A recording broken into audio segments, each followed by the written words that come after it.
Hello everyone, welcome to my channel. Last video में हम लोगों ने ये क्वेश्चन सॉल्व करना स्टार्ट किया था, जहाँ पर हम लोग ये दो मेथड देख चुके थे। ठीक है, अब हम लोग बात करेंगे ये दो मेथड का। ओके, तो सबसे पहले हम लोग बात करने जा रहे हैं बिटवाइज मेथड का। ओके, तो देखो बिटवाइज मेथड में कैसे हम इस क्वेश्चन को सॉल्व कर सकते हैं। अगर उसको समझाना स्टार्ट करूँ तो उससे पहले मुझे आपको एक चीज़ बताना होगा कि ये जो नंबर होते हैं 1 2 3 4 5 6 7 8 एंड 9, इसका बाइनरी क्या आपको आता है लिखने? अगर इसका बाइनरी आप लिख लो तो आपको लॉजिक बनाने में मदद मिलेगा, जो हम लोग इसमें यूज करेंगे। तो 1 को कैसे हम लिखते हैं बाइनरी में? तो 0 0 1 करके। 2 को कैसे लिखते हैं? 3 को कैसे लिखते हैं? 4 को, 5 को, 6 को ऐसे लिखेंगे, 7 को और 8 को,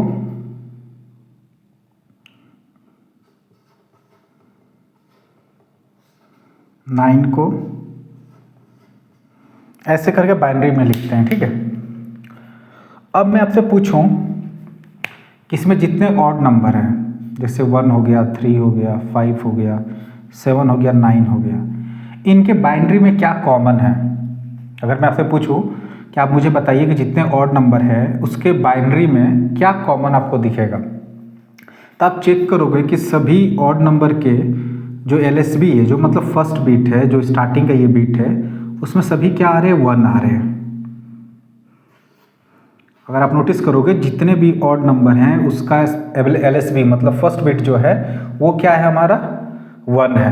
अगर उसी तरीके से अगर मैं पूछूं कि इवन नंबर में क्या कॉमन है, सभी इवन नंबर के LSB वाला जो बीट है वो सभी क्या है? 0 है। तो यहाँ से क्या लॉजिक बनकर आया कि जितने भी इवन नंबर होते हैं उनका LSB बिट क्या होता है? हमेशा 0 होगा, और जो भी ऑड नंबर होंगे उनका LSB जो बिट होगा वो क्या होगा? 1 होगा। राइट। सो इसी कॉन्सेप्ट का यूज़ करके हम किसका बिट वाइज मेथड यूज करके इवन ऑड पता करेंगे। हमारा मेन टारगेट क्या होगा? कोई भी नंबर है ना, उसका LSB बिट के बारे में पता लगाना। अगर वो 0 होगा तो इवन हो जाएगा, अगर वो 1 होगा तो ऑड हो जाएगा। राइट। अब इसका कैसे इसको लॉजिक बनाएंगे, देखो कॉन्सेप्ट तो समझ में आ गया। तब हमारा लॉजिक क्या होगा कि अब सपोज करो अगर कोई नंबर है, ठीक है, इसको मान के चलो 5।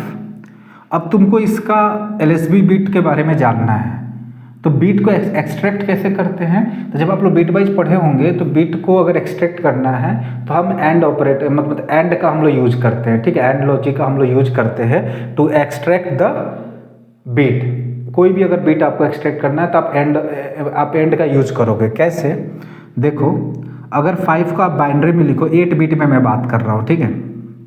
सो 0 0 0, ये आपका 5 का बाइनरी हो गया। राइट।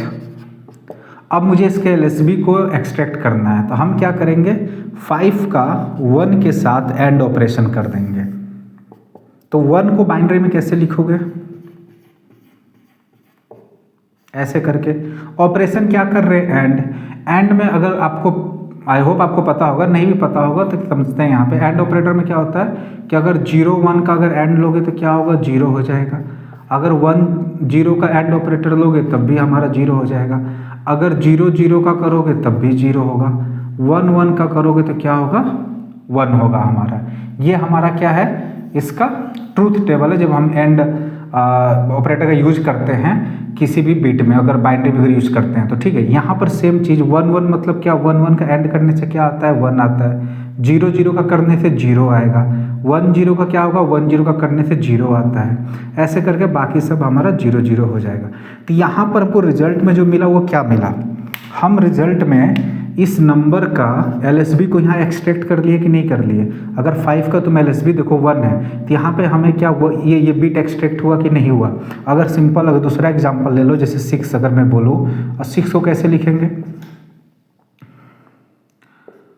ऐसे 6 को लिखेंगे। अब इसका भी हमको एलएसबी अगर एक्सट्रैक्ट करना है तो हम एंड ऑपरेटर करेंगे, मतलब एंड लॉजिक यूज करेंगे यहाँ पे। तो क्या लिखेंगे इसको भी ऐसे। जब आप एंड ऑपरेशन परफॉर्म करोगे तो क्या बन के आएगा, 0 1 का 0, 1 0 का 0, 1 0 का 0, सभी 0 0 0। तो ये फाइनली क्या बन कर आया, 0 बन के आया कि नहीं, ये फाइनली 1 बन कर आया। मतलब कि एंड ऑपरेटर से हम क्या कर रहे हैं, एंड लॉजिक जब हम यूज कर रहे हैं तो उससे हम बिट एक्सट्रैक्ट कर लेते हैं। हमको एलएसबी चाहिए तो इसलिए हम 1 को ऐसे रिप्रेजेंट किए। अगर मान के चलो कि अगर हमें इस बिट को अगर करना था एक्सट्रैक्ट, तो हम इस 1 को उतने बिट शिफ्ट करा देंगे। कितने बिट, यहाँ से इसको यहाँ लाना है, उतने बिट तुम उसको शिफ्ट करा दोगे, फिर एंड ऑपरेटर लगाओगे तो ये वाला बिट निकल जाएगा। सो हम एंड ऑपरेटर यूज करने जा रहे हैं अगर हमें बिट अगर एक्सट्रैक्ट करना है तो यहाँ से आप जब इसका कोड लिखोगे तो इसका लॉजिक क्या बनेगा, इफ़ कोई भी नंबर हो उसका अगर हम एंड ऑपरेशन कर दें, किसके साथ एंड ऑपरेशन कर रहे हैं, तो 1 के साथ कर रहे हैं। ठीक है, अगर ये कर रहे हैं और इसका अगर रिजल्ट 0 मिल जाए, अगर इसका रिजल्ट 0 मिल जाए, तो एक बात बताओ मुझे, अगर इफ़ के अंदर यहाँ पे अगर 0 हो जाए तो 0 मतलब फॉल्स होता है ना, 0 मतलब क्या होता है, फॉल्स होता है। तो अगर फॉल्स हुआ, अगर ये फॉल्स हुआ तो क्या एग्जीक्यूट होना चाहिए, इवन नंबर प्रिंट होना चाहिए। तो वो कहाँ पे जाके प्रिंट होगा, इल्स वाले पार्ट में होना चाहिए, क्योंकि ये कंडीशन फॉल्स है तो इल्स वाला पार्ट एग्जीक्यूट करेगा। तो हमें यहाँ पे लिखना पड़ेगा print of even. Okay, understand. अगर इसको करने से अगर हमारा एलएसबी अगर 0 आता है तो ये क्या होगा, ध्यान से समझो, ये क्या हो जाएगा, ये हमारा बन जाएगा 0। इफ़ कंडीशन के अंदर अगर 0 वैल्यू आता है तो इसको क्या बोला जाता है, फॉल्स बोला जाता है। मतलब कि यहाँ पर जो लिखेंगे वो एग्जीक्यूट नहीं होगा, इल्स वाला पोर्शन एग्जीक्यूट होगा। तो इस सिनेरियो में हमें इवन प्रिंट कराना है। अगर ये कंडीशन ट्रू हो जाए, ट्रू होने का मतलब क्या है कि अगर हमारा एलएसबी 1 आ जाए तो यहाँ पे ये वैल्यू किससे रिप्लेस हो जाएगी, 1 से। 1 मतलब क्या, इफ़ के सिनेरियो में अगर यहाँ 1 हो जाए तो वो ट्रू होता है कंडीशन। तो ट्रू होने मतलब क्या है, प्रिंट ऑफ ऑड हम प्रिंट कराएंगे यहाँ पे, समझे। तो ये हमारा लॉजिक बन जाता है जब हम बिट वाइज से इसको सॉल्व करते हैं। अंडरस्टैंड।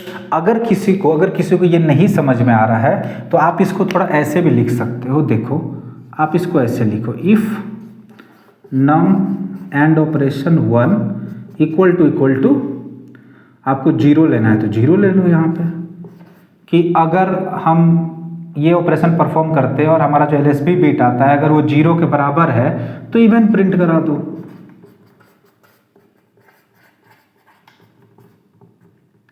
अगर मान चलिए कंडीशन अगर फॉल्स हो जाता है, मतलब इसका वैल्यू जो 1 आया है 1 नॉट इक्वल टू 0, तो इस वाले पार्ट में तुम क्या करोगे, प्रिंट ऑफ ऑड।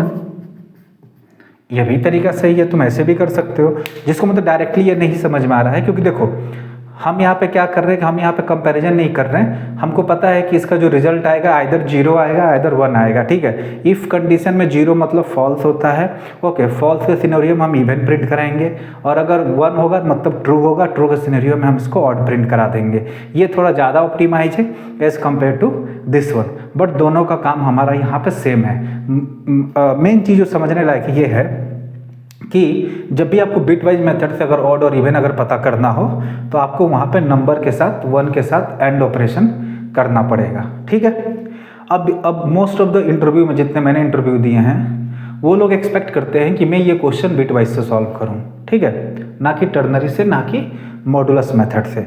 वो एक्सपेक्ट करते हैं बिट वाइज, क्योंकि जब आप एम्बेडेड में काम करते हो तो आप बहुत सारे टाइम बिट वाइज के साथ आपका मतलब जान पहचान अच्छा होना चाहिए, ठीक है, क्योंकि आपके रेगुलर वर्क में आपको बिट वाइज के साथ काम करना पड़ता है, ओके। सो जैसे कि मान के चलो जब आप रजिस्टर लेवल में काम करते हो वहाँ पर भी हमें बिट वाइज समझना पड़ता है। तो बिट वाइज इवोल्यूशन और मैनिपुलेशन और कितना आप अच्छे हो बिट वाइज में, ये चेक करने का एक बेहतरीन ये क्वेश्चन होता है कि वहाँ पर ये समझता है इंटरव्यूअर कि क्या इसको बिट वाइज का नॉलेज है या नहीं है, क्या ये बिट वाइज को मैनिपुलेशन कर पाता है कि नहीं कर पाता है। तो यहाँ पर उसको क्या पता चल जाता है कि हाँ, इसको आइडिया है कि हम बिट को एक्सट्रैक्ट कैसे करते हैं। एलएसबी क्या होता है उसको ये समझ में आता है, उसको हम इफ़ के साथ ऑप्टिमाइज वे में कैसे यूज कर सकते हैं वो चीज़ें उसे समझ में आती है, उसे ये कैलकुलेशन पता है, तो इतने सारी चीज़ें वो चेक कर लेता है इस क्वेश्चन के थ्रू, अगर वो बिट वाइज बोले तो। और अगर तुमसे कोई बोले कि इवन और ऑड लिखो, और अगर तुम उसको ये लिख के दिखाते हो ना, तो ज़्यादा ये इंप्रेशन अच्छा क्रिएट करता है इंटरव्यू के दौरान। ठीक है, मेरा मानना कि मतलब जब भी तुम्हें कोई ये बोले ना, तो तुम ये मेथड अवॉइड करना, ठीक है, क्योंकि ये सभी को आता है।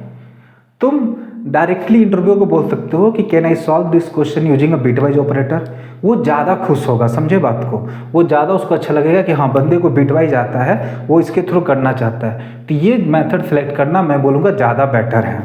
ओके, सो आप लोग इसको नोट कर लो जिसको करना है, फिर हम लोग एरे इंडेक्स मेथड के बारे में बात करेंगे। सो एक्चुअली मैं इसको नेक्स्ट वीडियो में ले रहा हूँ, क्योंकि ऑलरेडी वीडियो 10 मिनट से ऊपर का हो गया है, तो इसको यहीं पे क्लोज करते हैं। नेक्स्ट वीडियो में मैं इस पर बात करता हूँ, ठीक है। ओके, थैंक यू, जय हिंद।